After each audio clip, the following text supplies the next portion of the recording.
Hey everybody, I am so excited. It's the first episode of Hello Hubby. Oh my gosh, y'all are in for a treat. I'm in for a treat because I don't know what I'm going to end up saying. So I'm very excited about this.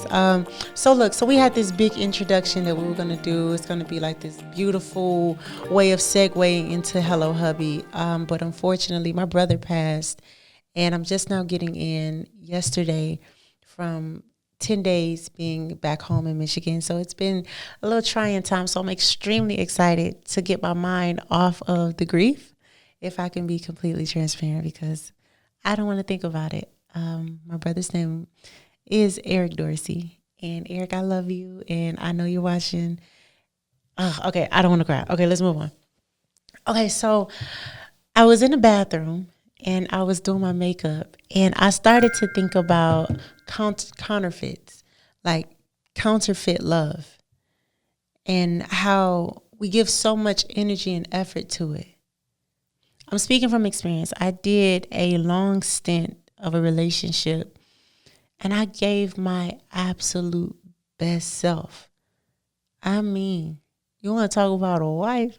Okay. I mean, I did everything. And the motivation behind me doing great things was because I wanted to know if I could do it. I grew up in a household that was always fighting. My mother, she was she still is an amazing person.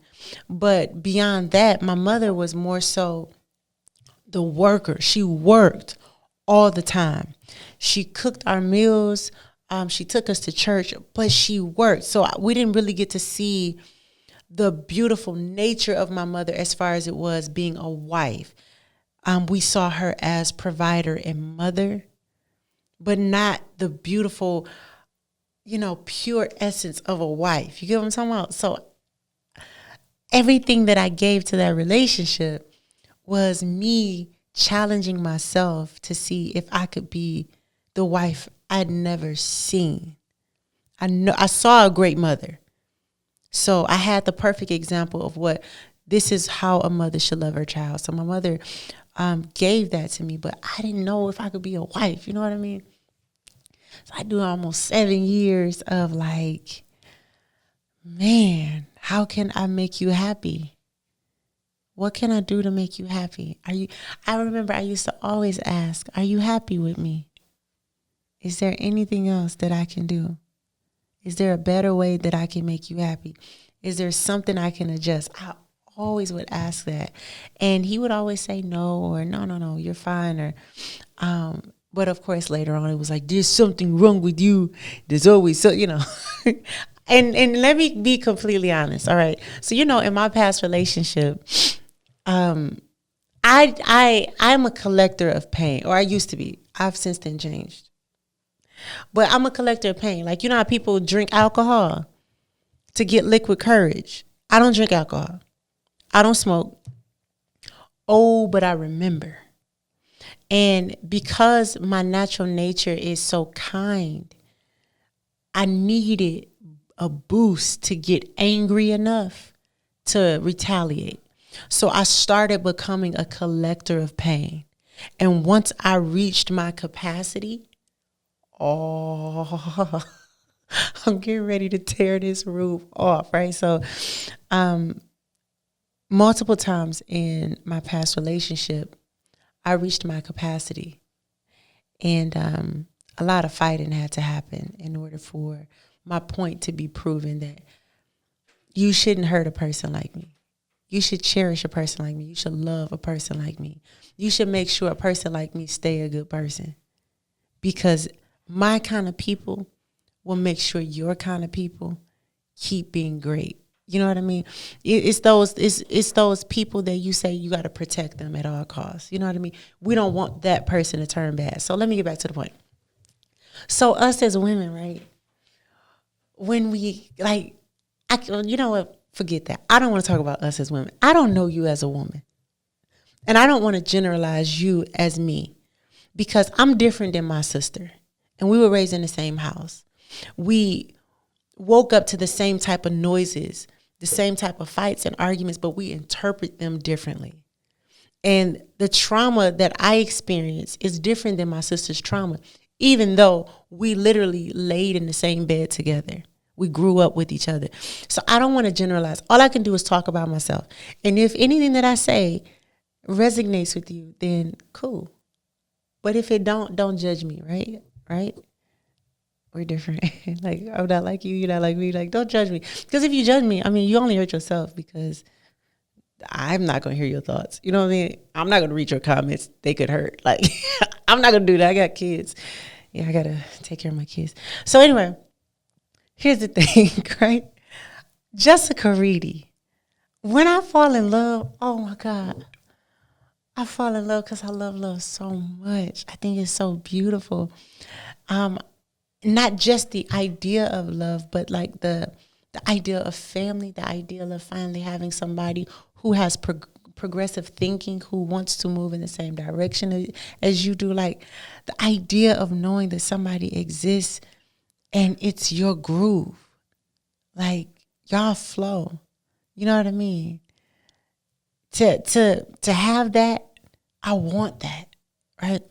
So here I get swept off my feet because this person, first and foremost, was like super tall, and I like stuff like that. And then, he had an accent. I was like, oh shoot, that's strange. I was like, oh my God, I don't know what you're saying. And then it became, he was extremely chivalrous. I mean, just accommodating. Every single door was open. I never took my shoes off. He took my shoes off for me. It was just certain things that made me bite the bait. Like it drew me all the way in. The kindness was nonstop. It was like, oh my goodness. Whoa. Nobody's ever treated me this nice. Just tender, just going extra miles. I remember we went to a grocery store, and he gave, there was a homeless guy. Now he didn't know that I feed the homeless, that kind of thing. And he was like, here, let me give you some money and help you buy some groceries. And I'm just like, oh my God. He like, you're different. You know what I mean? You're not normally my type, but this works. I love your heart. I love the way you are. I love the way you treat me. I love how kind you are. I mean, you know what I mean? Like I was baking cakes. I mean, I was just like, what can I do for you to repay you for this type of kindness? Nobody has ever seen me like this. Ever. He would pop up at my concerts, and I would know he had to be like at a different job, and he would come to my concerts and he would take a picture of me singing and say, hey, I just want you to know that I support you. And I know you showed up by yourself, but you weren't alone. I was in the back. I got to go catch a flight. And I'm like, oh my God, this is a dream. And so I believed that's it. It don't get no better than this. You're remarkable. You are absolutely amazing. You love me. Oh my God, you love me. But here's the deal. We had different beliefs. He and I believed different things. And so what I governed my heart, my mind, my posture, my soul, my being, the commandments that I followed, the voice that I listened to, that's not who he prayed to. He was a Muslim. I was Christian. Because I was raised in a church, and because I professionally sing gospel music, and because I get to go behind the scenes, if I can be completely transparent, even though it does goes against scripture because you want to be equally yoked, but we'll dive into that because equally yoked is not just that belief, but it's so many other things as well, right? I was low-key turned off by what I would call my kind, because so many people who came in the name of Jesus weren't good people. So here's somebody who didn't share my beliefs, but he loved me like the Bible says you should love me. He was kind to me like the word of God says you should be kind to me. He treated me with respect and regard and admonishment. And it was like, whoa.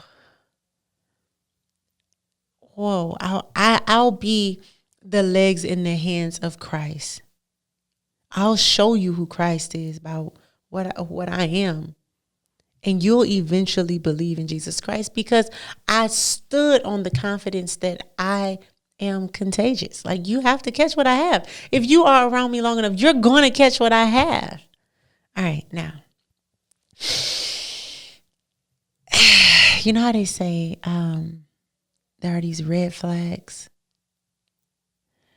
But see, for me, they weren't red flags. They were just human error. And so you make room for human error. You don't call those red flags. You just make room for human error. You're like, who's perfect enough for me? Jesus. You know what I mean? Like, so this is just human error. Now, lo and behold, as you all know, I found out that he had a wife, and he was something interesting. And it brought me to the point of the counterfeit. It's the one that is not your mate. It's fake. That is not your husband. That is not your wife. So I start to think to myself, what could I have done to recognize him sooner? To recognize that he belonged to someone else. Mind you, I did not know he literally belonged to someone else. So let's just put that there. I didn't know. Here's why I didn't know. Because bruh man lived with me. Like, he was always with me. Everywhere I went, he was there. So it's like, what kind of wife is this? That if you got a wife, like, there's no way you have a wife. Like, there's no way you're here every single day. You pick Justin up from school, like, every day. Like, okay, anyway, let's just move on, because that's crazy. Anyway, so here's the thing.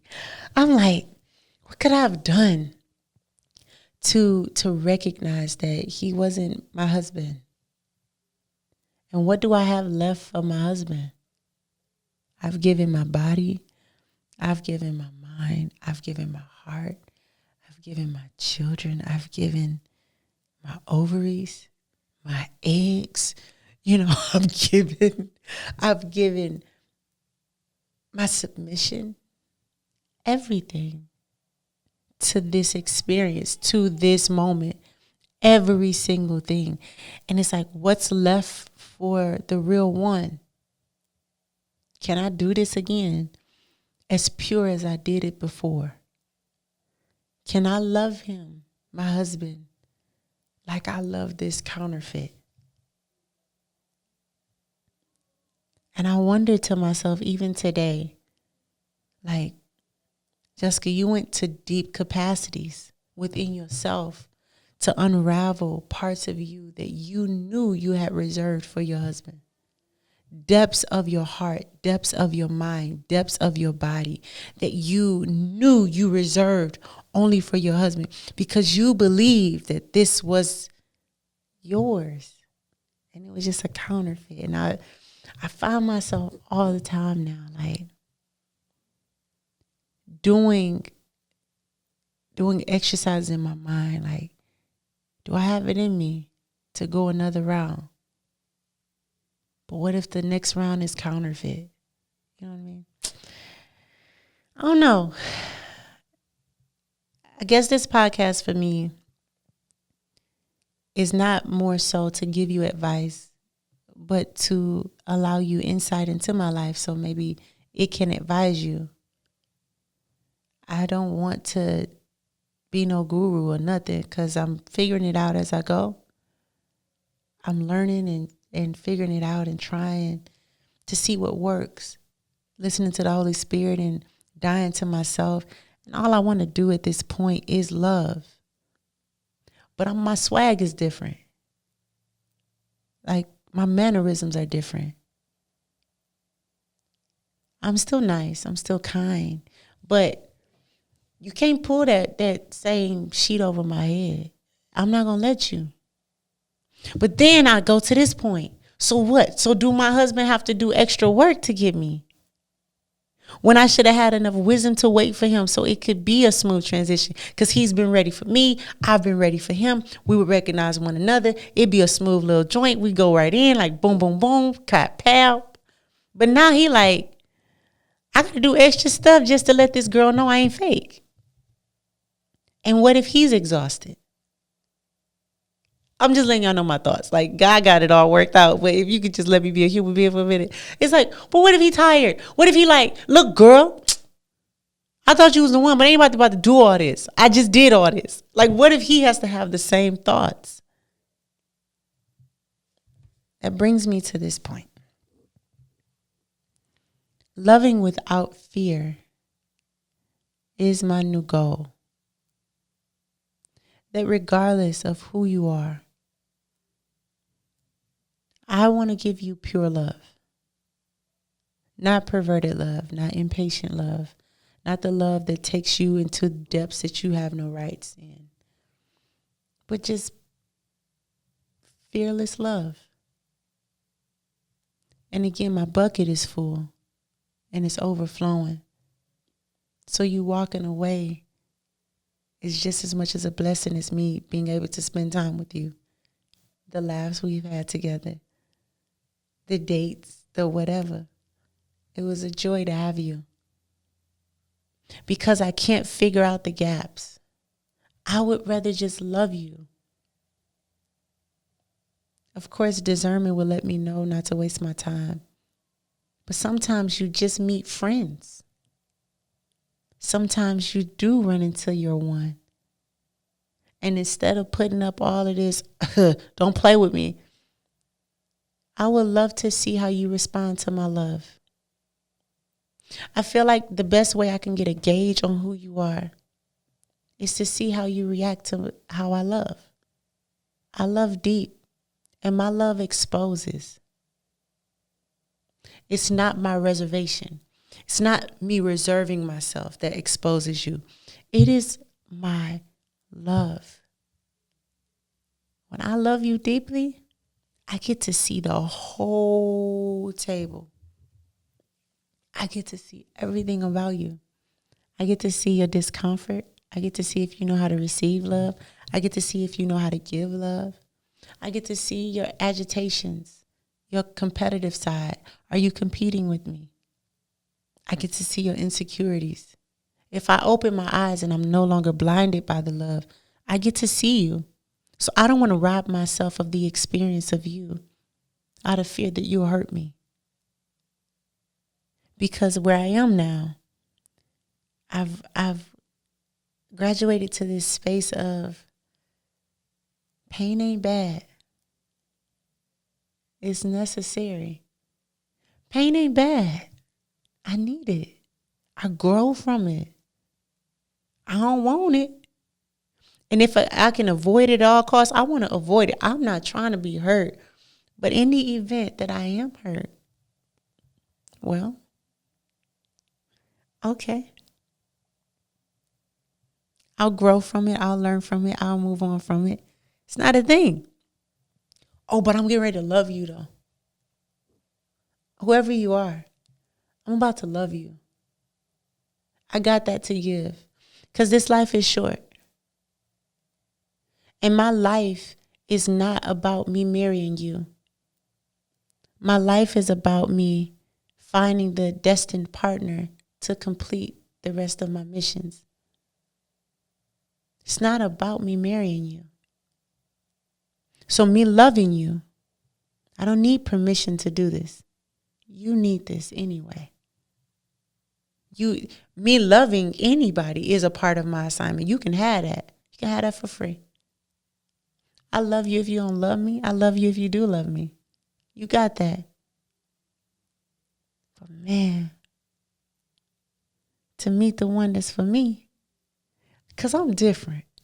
I don't know about y'all. I'm different. Like, I'm just different. I was raised different. I like different. I love different. And I wonder, do you have what it takes? You know what I mean? So the counterfeit, right? For all of us who have given so much of ourselves to the wrong one, to the one that belonged to another. Take courage. Take some time. Build yourself back up. Get yourself back encouraged. Get super fun. Get in the mirror. Buy you a wig if you ain't got the hair that you see in your dreams. Hey, now they got the look you looking for, okay? You know what I'm saying? I decided I wanted to look like this, okay? This is not how I flew in looking, okay? I want to just be honest about that. I didn't fly looking like this. I look like the kid's mama when I got here. But then I said, oh, it's time. It's time to transform into that girl. I had to turn into that girl. You see what that just did? Now guess how I'm going to look when I go to sleep tonight? Like a bald head, scallywag, ain't got no head. No, I ain't. Am I? I have hair.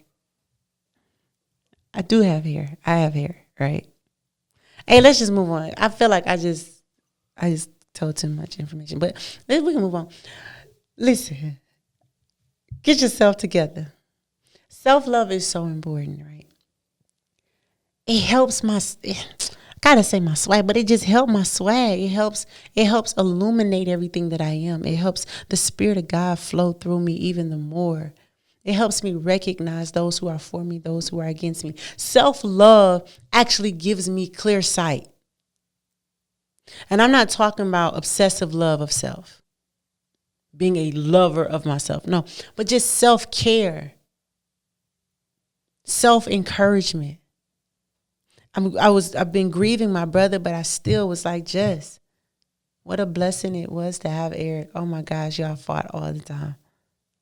Still finding the beauty in everything to make sure that what could be turned into something very dark remains beautiful even in grief.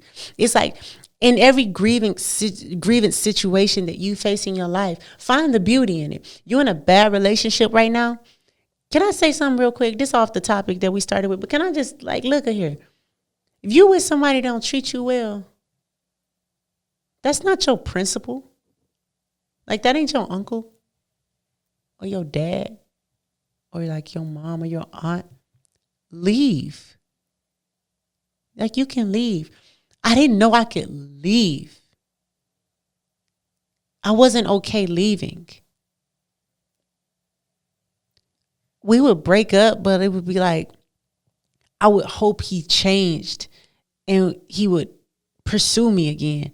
Because since I broke it off, I can't go back to him. He has to come to me. No.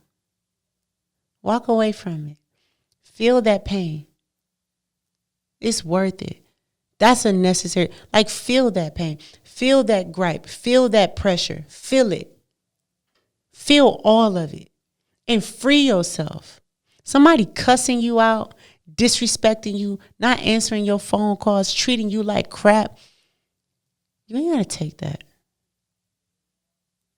And as you can see, my face got a little, because you ain't got to take that. You ain't got to take that from nobody, especially not somebody that is supposed to be promised to love you. Here's the deal, right?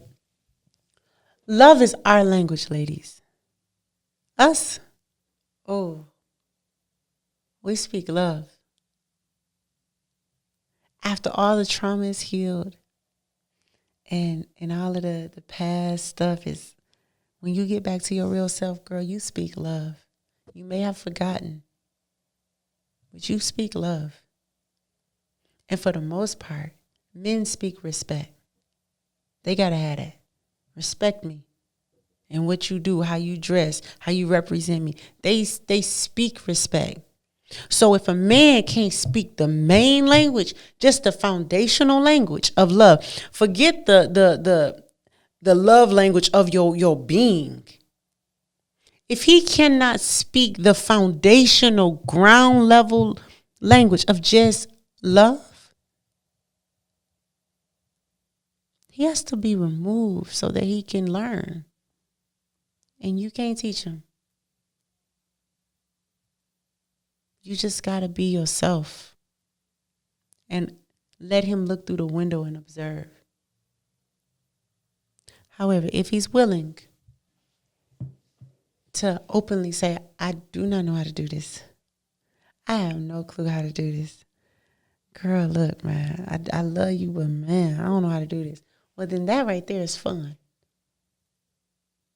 If he's willing to grow, that's fun to me.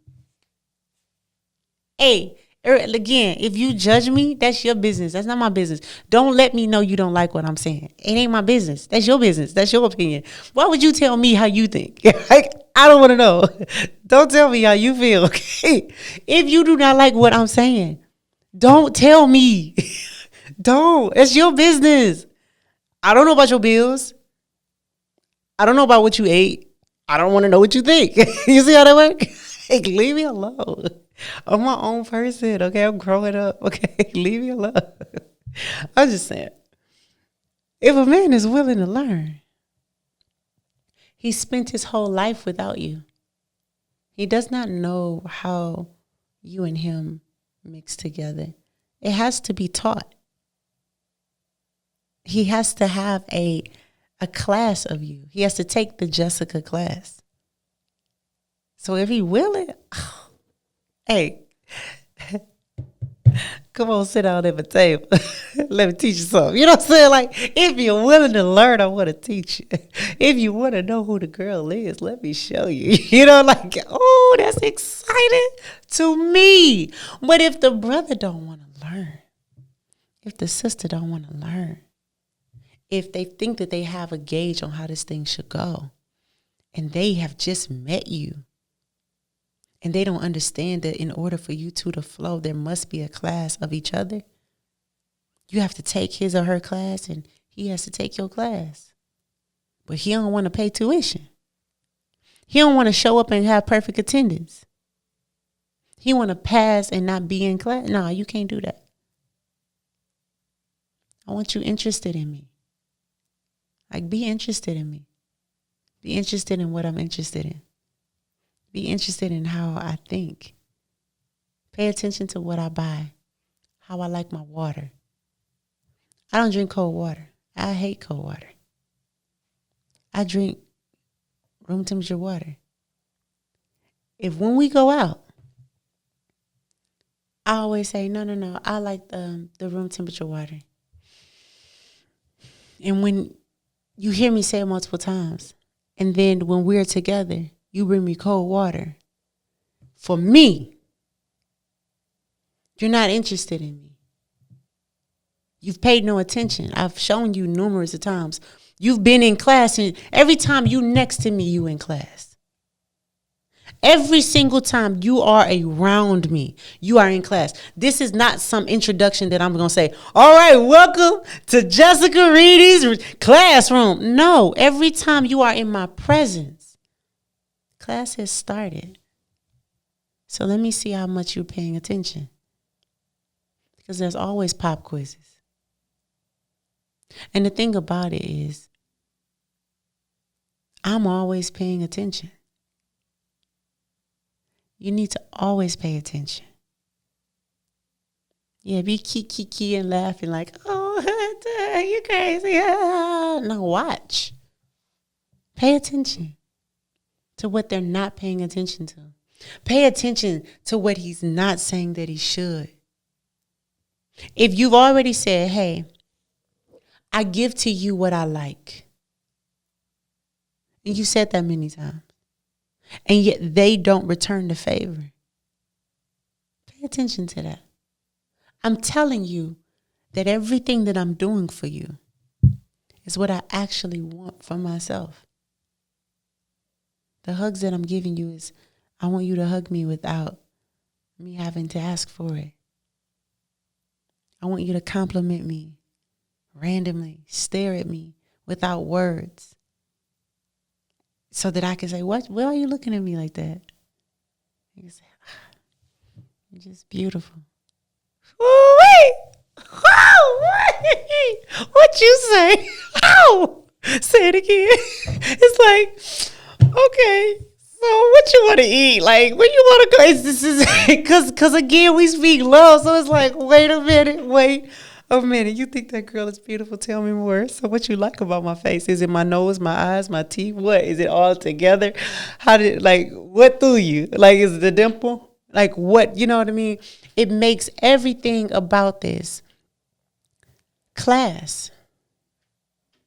Everything about it. Everything about our interaction. And if I care about you, please believe, the moment I see you, I recognize I've just stepped into your classroom. And if I'm interested in you, I'm paying very close attention. I don't care if we're watching a movie. I'm watching how you reposition your legs, how you adjust your arm.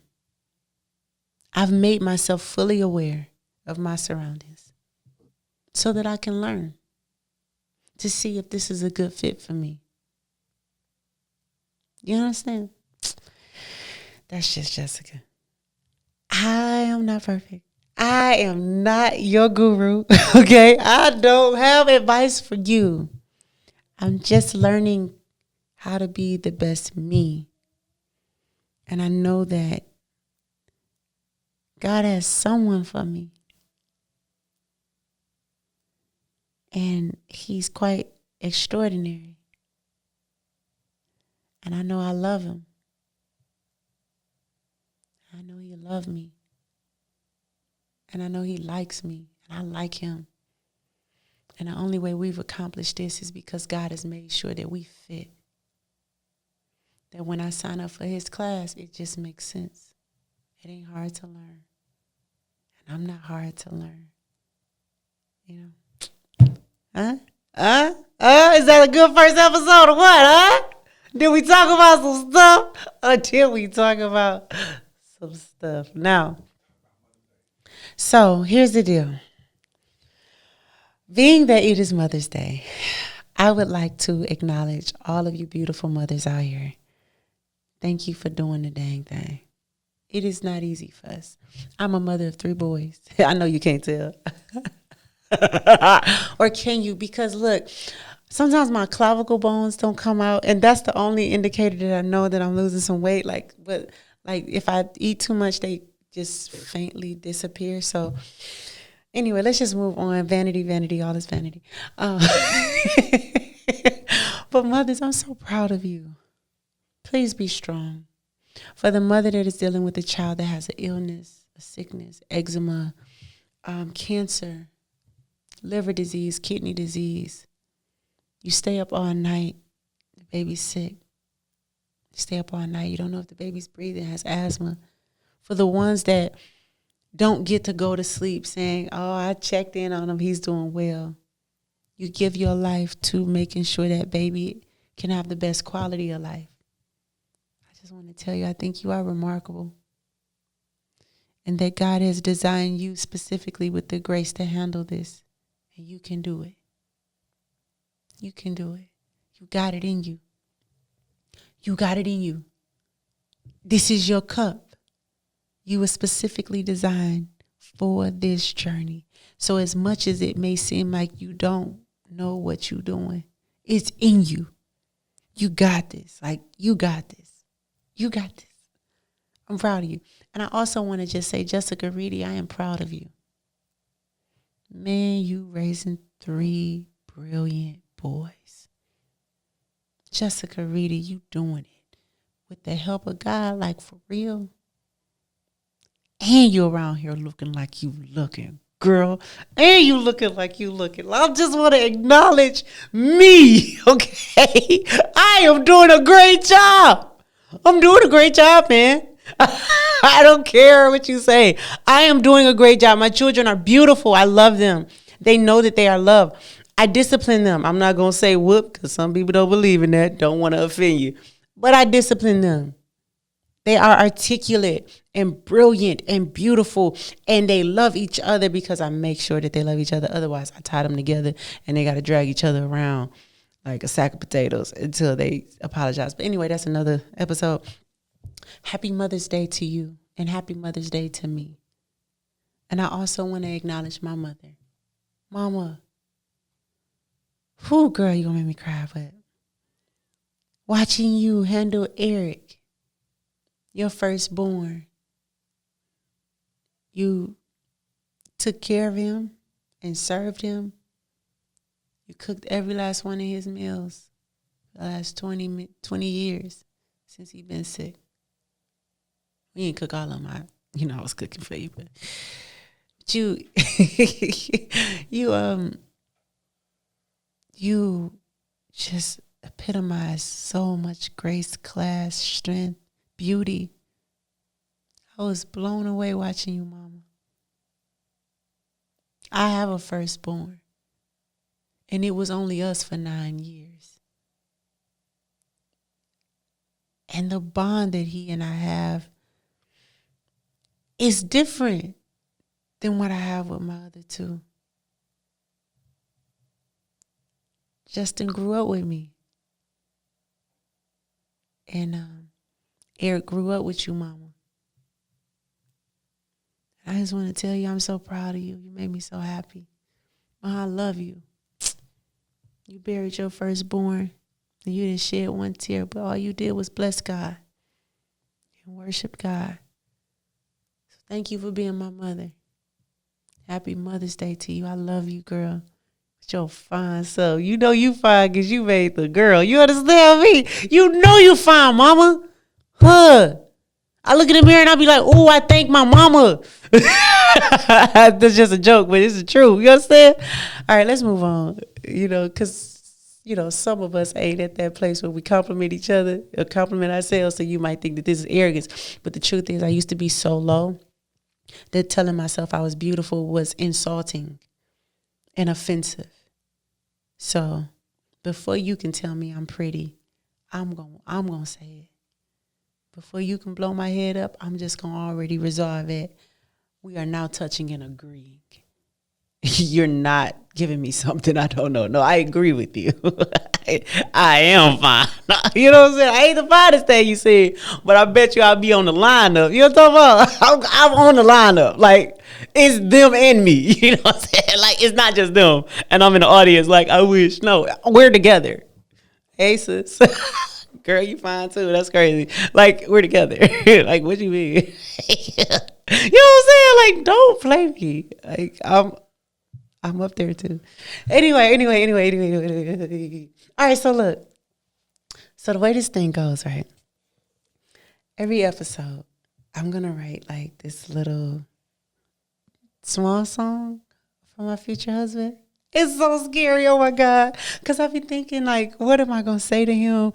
Like, how do I finesse him? Because one day I'm going to give him this tape. And you know what I'm saying? It's like, you going to really listen to it. Is he, though? Is he? He better, right? Anyway, let's just not. So it's like, I'm getting ready to sing him a song. I got this cool little boom box for me. Let's see. Okay, so I wrote this song for my future husband. I got something I want to tell you about that girl. All right, y'all ready? This is how the song goes.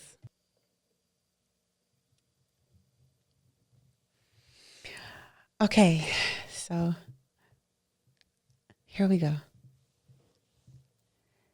Be gentle with me. Let your words be soft. Care for me. And I'll give my all and all. I can't wait to see you, to love you, to know who you are. Be gentle with me, yeah, be gentle with me. So, whoever you are, I'm super dope, man. I'm rough around the edges, you know what I'm saying? I'm rough around the edges, but look, I'm working them through. You see, I'm talking it out, I'm talking it through. This is very therapeutic. But I look forward to meeting you. I think we'll have a great time. Maybe I've already met you. I don't know. Hope to see you soon then. But to all of us in waiting, let's wait gracefully, not desperately. Let's wait with love and peace and joy and hope. Let's worship God and thank Him for the space that He's given us, granted us to do the healing that is needed for ourselves. We need this time. This single time is not single time. It's healing time. It's replenish time. It's fill up time. It's gas station stop time. So don't despise it. We need it.